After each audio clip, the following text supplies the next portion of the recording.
Hi, welcome to Watch It Played. My name is Rodney Smith, and we're going to learn how to play Marvel Dice Masters Avengers vs. X-Men, which is published by WizKids and was designed by Mike Elliott and Eric Lang. In the game, two players will form teams of Marvel superheroes that, in classic comic book fashion, end up facing off against one another. But the teams will be comprised of cards and dice the players choose from their collections to bring to the table. I'm going to show you exactly how to play the beginner game using the starter box, which contains everything two players need to start playing the game. And then in a follow-up video, I'm going to cover the remaining rules as well as how to play at the tournament level and how you can use expansion packs to further customize your teams. But for now, join me at the table and let's learn how to play. The game comes with 8 different characters with 3 unique cards each that are distinguished by their subtitles. You'll be able to build your team using the version of the character you think best fits your playstyle or the kind of team that you're trying to form.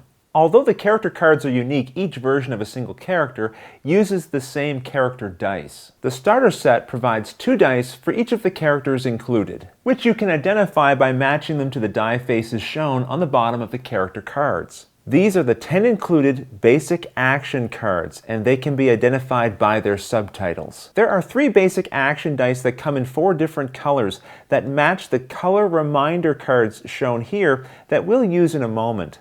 These remaining 16 dice are called sidekicks. The set also provides 2 dice bags for the players to use during gameplay. And in the center of the rulebook, you'll find this player mat. You can also download and print this off from WizKidsGames.com. I've done that. I've put it on photo paper and then mounted it onto some foam core, which you can find at most hobby shops. This is really helpful when you're first learning the game, so I suggest you get 2 copies printed out and put one in front of each player. For our first game, one player will take Human Torch, playing with fire, and Spider-Man Webhead. The other player should take Beast, Mutate 666, and Captain America, American Hero. Each character should keep their character cards, with character dice on them, on their side of the table. We'll also use 3 basic action cards: Force Beam, Inner Rage, and Thrown Car. Basic actions don't have a specific color of die shown on them. Instead, you choose a color reminder card to place under them, and then put the 3 basic action dice on top that matches the assigned color. The basic action should be placed in a neutral area close to both of the players, but now each player can take 8 of the sidekick dice, put them in their dice bag, and return any remaining components to the box, because now we have everything set up for a beginner game. In Marvel Dice Masters, you're a mastermind with a rather weak bag of sidekicks fighting for you, but as you draw them out and roll them, you'll be able to recruit better characters from those that you chose during the setup. And it's very important to note, you can only recruit from the character cards that you chose, not from your opponents, but each player can recruit any of the basic action dice. Each player starts with a number of life points. In a normal game it would be 20, but for a beginner game you might want to start with 10 points each.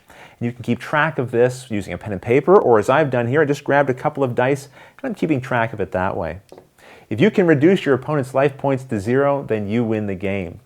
The game takes place over a series of turns which alternate between the players, and on your turn you're going to complete a number of steps, starting with the clear and draw step. In later turns, you may have some dice already in your reserve pool. If so, you begin this step by clearing them into your used pile. And that's one of the reasons why this player mat is so useful. It has the different areas designated, and also some of the rules are written in as helpful reminders. So that's the clear portion of the clear and draw step. And now it's time to draw, without looking, 4 random dice from your dice bag. Now you'll move on to the roll and re-roll step. So shake up your dice and let them roll. Didn't get what you wanted? No problem. You may choose as many as you like to gather up and re-roll once more as a group. Then place your rolled dice into your reserve pool, keeping the facings that they're showing. Because of certain game effects, you may start with some dice already in your prep area. In those cases, after drawing 4 dice from the bag, add the prep area dice to your hand as well, and roll them all together. Of course, at the start of the game, you'll be rolling the standard 4 dice. So we had the clear and draw, and then the roll and re-roll step. Now it's time for the main step. Here, you'll be able to take a variety of different actions as often as you want, and in any order as long as you have the resources to pay for them. For example, one of the actions is to purchase a die. Now you can purchase a die from any of your own character cards or from any of the basic action cards, and you'll pay for them by using energy in your reserve pool. So let's take a look right now at the four main kinds of energy. Here we see fist, bolt, mask, and shield. Each symbol you see provides one energy of that type. So this face would provide one bolt energy, and this would provide two. If you roll a question mark, then it can be used as any type of energy that you want. But there's also generic energy, which is shown with a number inside of a circle. This counts as two energy, but not of a particular type. So if you specifically needed fist energy, you couldn't use this generic die roll. To purchase a die, examine the cost, which is shown in the upper left-hand corner of its matching card. For example, a Human Torch die costs 2 energy. If you see a specific energy type shown with the cost, then at least one of the energies spent must match that type. So I'll need to have at least one bolt energy to spend. Looking at what's in my reserve pool, I could spend 1 fist and 1 bolt to purchase a Human Torch die. The die you purchase and any used to pay for it are then placed into your used pile.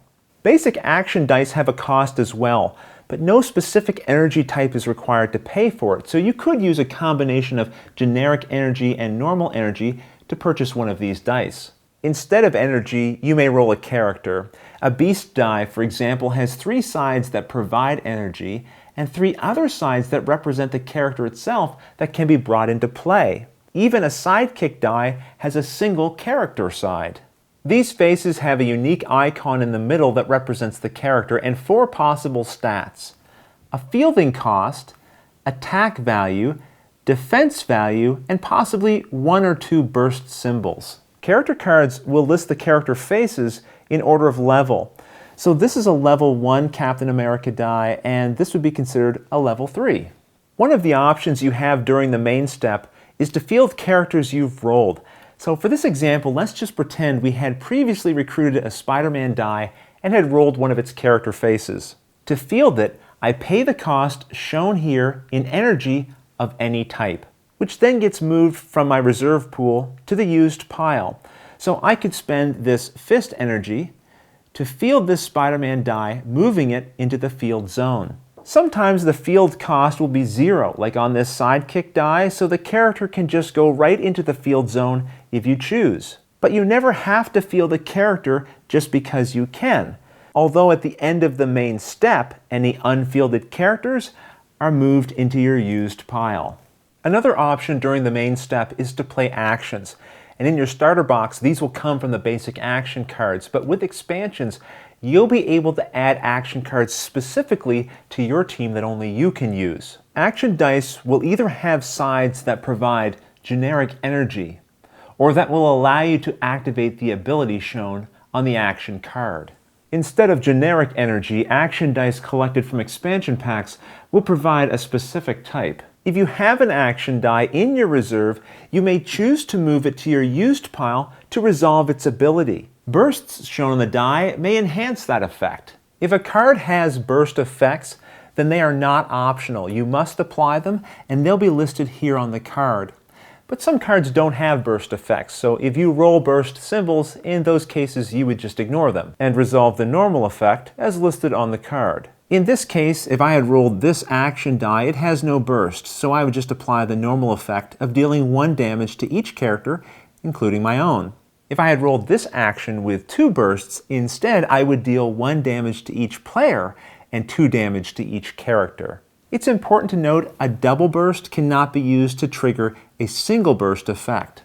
Another option in the main step is to use global abilities, which are found on some cards printed in red. Any player can activate any global ability, even during another player's turn, regardless of whose card it is. So you can almost think of the global ability as being separate from the card itself, because if this is on my team, I'm still the only player who can recruit Iron Man dice from it, but the global ability is available to everyone. For example, this one says, pay 1 shield energy to redirect 1 damage from you to one of your characters.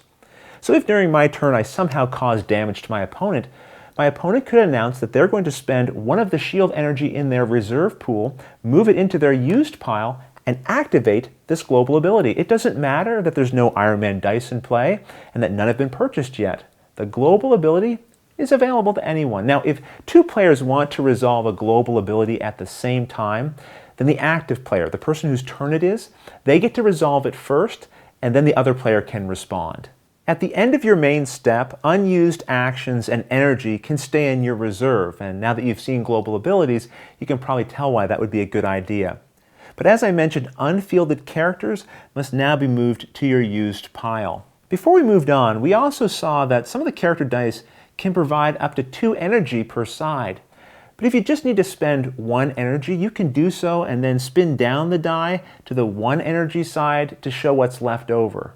Generic energy can't be spun down, so unused energy is wasted, but you can spend the energy on 2 different things at once to prevent losing any. So for example, you could use one of the generic energy to field a character, and then the leftover energy you could use in combination with other energy in your reserve to purchase a die. Something else to note is that each character card has a text box with unique abilities that occur when it tells you. For example, when you field the Captain America die from this card, you may take a sidekick die from your used pile and roll it, adding it to your reserve. After the main step, it's time for the attack step. For this example, I'm going to pretend our players have been playing for a little while and they've fielded some better characters onto their player mats. During the attack step, the active player, that is, the player whose turn it is, can continue playing action dice they have in their reserve pool, and both players can pay for global abilities if they have the resources to do so. Again, if there's a conflict and both players want to do something at the same time, then always the active player gets to resolve their effect first, and then the other player can respond. The attack step is optional, and it starts by choosing some or all of your fielded dice and moving them from the field zone into the attack zone. There's no energy cost to do this. And although some card effects will target dice in the field, this also includes dice in the attack zone. So to help remember this, you can think of the attack zone as a special part of the field. If there are abilities that trigger when characters attack, they get resolved, and then the opponent declares blockers by moving any characters they wish from their field zone to the attack zone. Each blocker can only be assigned to a single attacker, but you could have several blockers assigned to the same attacker. For example, Captain America cannot be assigned to block both the Human Torch and Spider-Man, but Beast could come over here and help Captain America block the Human Torch. Now it's time to assign damage. Any attacking character assigns its attack value as damage against any dice assigned to block it. If the attacker has more than one blocker, as in the case of the Human Torch, then the attacking player decides how to divide up the damage between the blockers.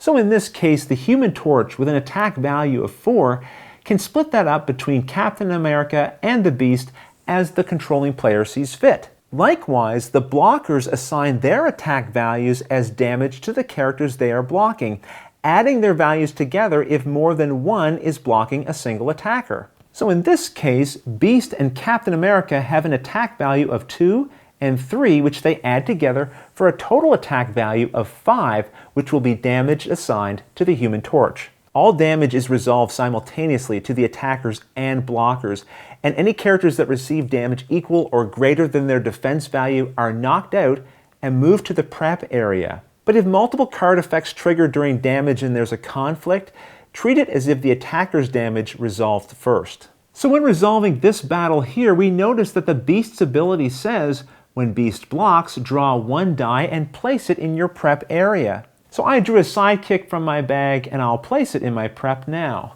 Looking at the damage, the Human Torch is assigning an attack value of 4 and wants to put all of it against my Beast character, which has a defense of 4. So that means the Beast is going to be knocked out. Before he goes though, he contributes his attack strength to Captain America's for a total of 5, which against the Human Torch's defense of 4 means the Human Torch is also going to be knocked out. So with Beast and Human Torch knocked out and placed in their respective prep areas, we still have this Spider-Man character with an attack value of 4 that went unblocked. So this damage will go directly against my life total, reducing me from 10 down to 6. And something worth mentioning, damage lasts until the end of the turn.